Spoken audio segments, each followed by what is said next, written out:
गढ़ीबाज में एक बार फिर आप सबका स्वागत है।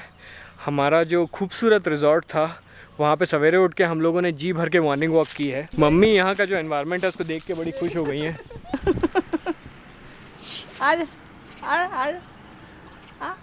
आना नहीं आएगा वो।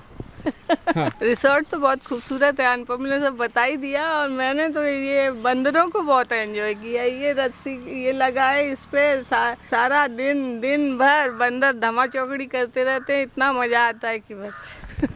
बट ये बंदर थोड़े से कभी कभी डेंजरस भी हो जाते हैं। अगर आप खाने पीने का कुछ भी सामान अगर आप यहाँ लाएंगे तो आपका बैग आपसे छीन लेंगे।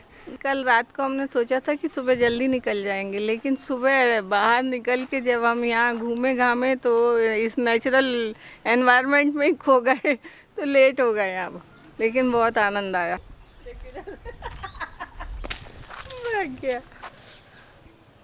आजा बिल्लू, आजा आजा। अब यहाँ से निकलते हैं बिकॉज पचमढ़ी के कुछ पॉइंट्स तो हमारे बचे ही हुए हैं। उसके बाद हमें यहाँ से आगे भी बढ़ना है अपने अगले डेस्टिनेशन की तरफ। और सबसे पहले हम करेंगे चल के नाश्ता। क्या खाएंगे मम्मी नाश्ते में? तुम तो पोहा ही खाओगे।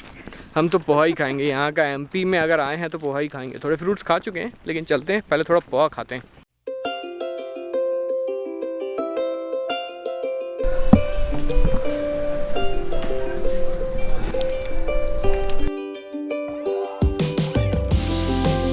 पचमढ़ी में बस स्टैंड के बिल्कुल सामने एक पलाश रेस्टोरेंट है। अगर आप पचमढ़ी आए हैं तो यहाँ का पोहा, यहाँ की कचौड़ी और यहाँ का खाना सब कुछ ट्राई करके देखिए। यहाँ पे सब चीज़ एकदम परफेक्ट था। हम लोगों ने और कहीं खाना खाया ही नहीं, यहीं आके खाया जो खाना था तीनों टाइम।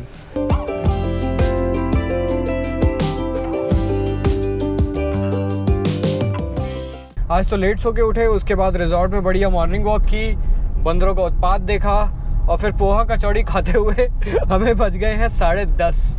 आज बहुत लेट हो गए हैं। जनरली हम ये करते नहीं हैं। तो अब हम लोग जा रहे हैं महादेव गुफा देखने। महादेव मंदिर है वहाँ पे।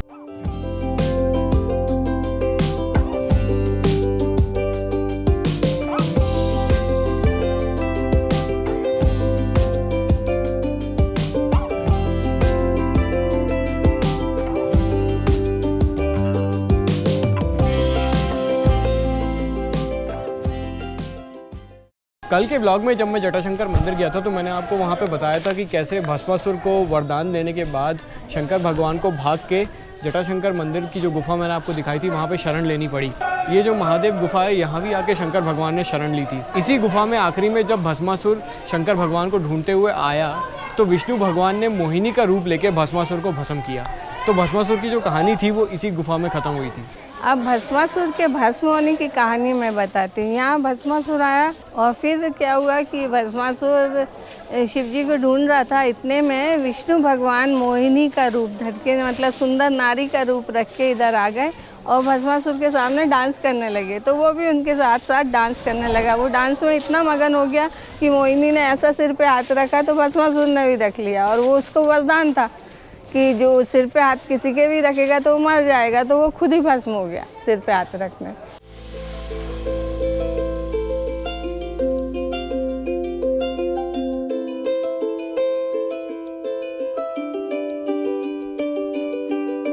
महादेव मंदिर के बाद हम पहुंचे पचमढ़ी में बाइसन लॉज।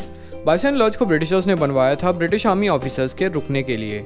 अब यहाँ पे एक म्यूजियम बना दिया गया है। अगर आप पचमढ़ी आते हैं तो सबसे पहले बाइसन लॉज आइए। यहाँ पे आपको पचमढ़ी की हिस्ट्री, सतपुरा टाइगर रिजर्व की वाइल्ड लाइफ और पचमढ़ी के आसपास जितने भी टूरिस्ट पॉइंट्स हैं इन सभी की डिटेल में इन्फॉर्मेशन मिल जाएगी। बाइसन लॉज से ही आप साइट सीइंग के लिए जिप्सी बुक कर सकते हैं और आपको यहाँ से गाइड भी मिलेगा जो लेना कंपलसरी है। इसलिए अगर आप पचमढ़ी आते हैं तो सबसे पहले बाइसन लॉज के म्यूजियम में आइए और यहाँ से मिली इन्फॉर्मेशन के बेसिस पे अपनी साइट सीइंग को प्लान करिए। बाइसन लॉज का ये जो पूरा वीडियो था इसमें मैंने एक वॉइस ओवर डाला था। उसका रीज़न ये है कि कई बार ऐसा होता है कि जब मैं किसी पूरी जगह को घूम के आ जाता हूँ उसके बाद खुद जब मैं वीडियो एडिट करता हूँ तभी वो जगह ठीक से देख पाता हूँ। बिकॉज उस जगह पे मैं जब रहता हूँ तो वीडियो बनाने में इतना बिजी रहता हूँ कि मेरे को खुद ध्यान नहीं रहता कि मैंने क्या देखा है क्या नहीं देखा है। तो इसीलिए जब मैं बाइसन लॉज गया वहाँ बहुत कुछ पढ़ने को था और देखने को था तो मैंने वहाँ पे ज़्यादा वीडियो नहीं बनाया। मुझे हमेशा से ऐसा लगता है कि वीडियो के पीछे अगर मैं अपनी खुद की वॉइस बाद में डाल देता हूँ, वॉइस ओवर को सुनना उतना इंटरेस्टिंग नहीं लगता, इसलिए मैंने आज तक डाला नहीं। मुझे ऐसा लगता है कि लाइव बोलने में ज़्यादा इंटरेस्ट आता है। तो आप लोग मुझे कमेंट करके ज़रूर बताइए कि ये जो बाइसन लॉज का जो मैंने वीडियो डाला है ये आपको वॉइस ओवर में सुनना कैसा लगा। अगर अच्छा लगा तो मैं भी इन फ्यूचर और थोड़ा डालूँगा, जिससे मैं जब घूम रहा हूँ तो कम से कम जो आसपास की सीनरी है उसको और ज़्यादा एंजॉय कर सकूँ। सो पचमढ़ी में हमने लगभग सारे पॉइंट्स कवर कर लिए। पचमढ़ी से हम लोग निकल रहे थे, एक बेगम पैलेस नाम का यहाँ पे एक खंडर है, पचमढ़ी से जस्ट निकलते हैं तो वो रास्ते में पड़ता है। मैंने ऐसा सुन रखा है कि इसको एक भूत बंगला कहा जाता है, तो मैंने और माता जी ने हमने सोचा कि एक बार भूत बंगले को जाके एक्सप्लोर किया जाए। तो चल के ज़रा इसको थोड़ा सा देखते हैं।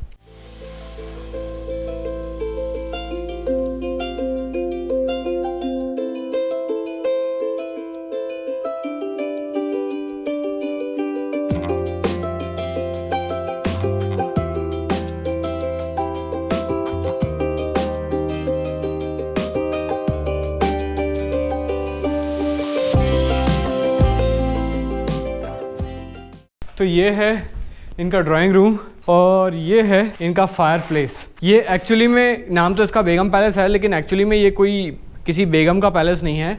ये ब्रिटिशर्स ने बनवाया था, 19th सेंचुरी के एंड में इसको बनवाया गया था। ब्रिटिश के जो ऑफिसर्स थे जो पचमढ़ी में पोस्टेड थे वो यहाँ पे रहते थे। ब्रिटिशर्स जब इंडिया से गए उसके बाद से ये जो प्रॉपर्टी थी ये खाली ही रही, और अभी हाल फिलहाल लोगों ने इसकी हालत काफ़ी ख़राब कर दी है, अपने नाम वाम लिख दिए हैं यहाँ पे।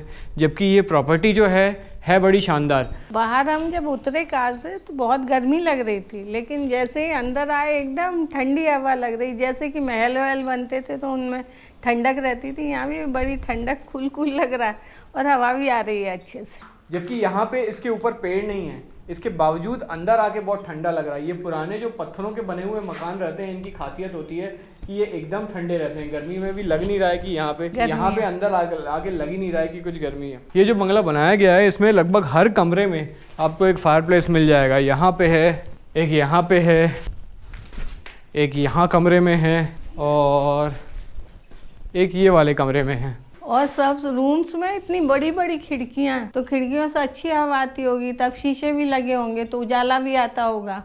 बहुत मतलब बढ़िया आर्किटेक्चर है यहाँ का।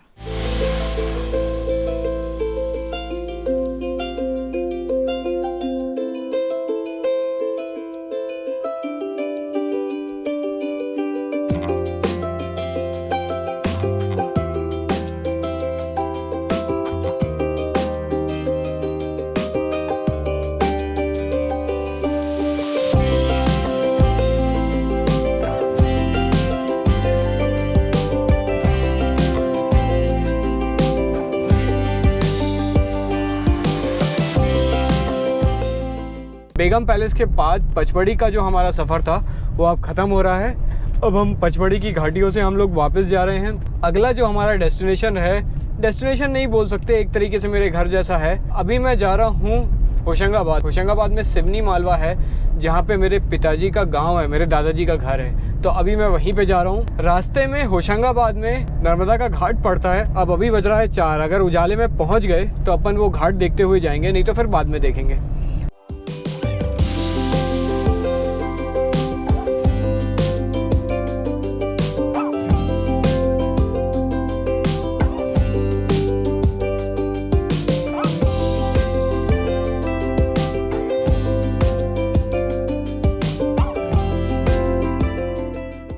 शाम के 6:15 बज रहे हैं।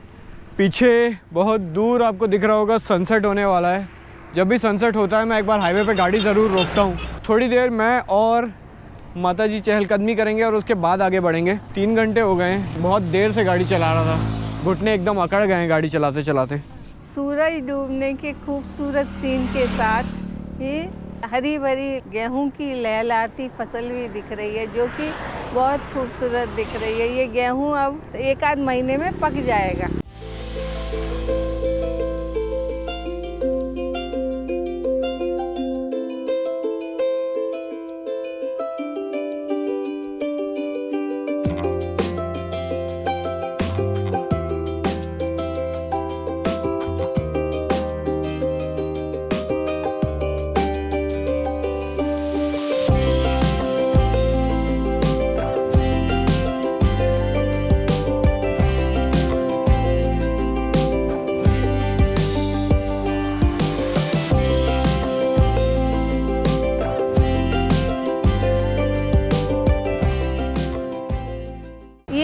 हरी हरी लहलाती हुई गेहूं की फसल का दृश्य देखने में बहुत ही खूबसूरत होता है, बहुत आनंद आता है इसको देखने में। ये जो पूरा एरिया है यहाँ पे गेहूं बोया जाता है, इसलिए इस तरीके के सीन्स जिसमें हरे हरे खेत हैं हमें और काफ़ी सारे दिखेंगे। कई जगह ये फसल कट चुकी है लेकिन कई जगह कटी नहीं है। बट आज का जो दिन है हमारा यहाँ पे ख़त्म हो रहा है। मेरे को अपने गाँव पहुँचना है, 1-2 घंटे में पहुँच जाऊँगा। तो पीछे सनसेट हो गया है, अंधेरा हो गया है। तो आज का वीडियो यहाँ पे ख़त्म करते हैं। अब मैं आपसे मिलता हूँ अगले वीडियो में, तब तक के लिए गुड बाय।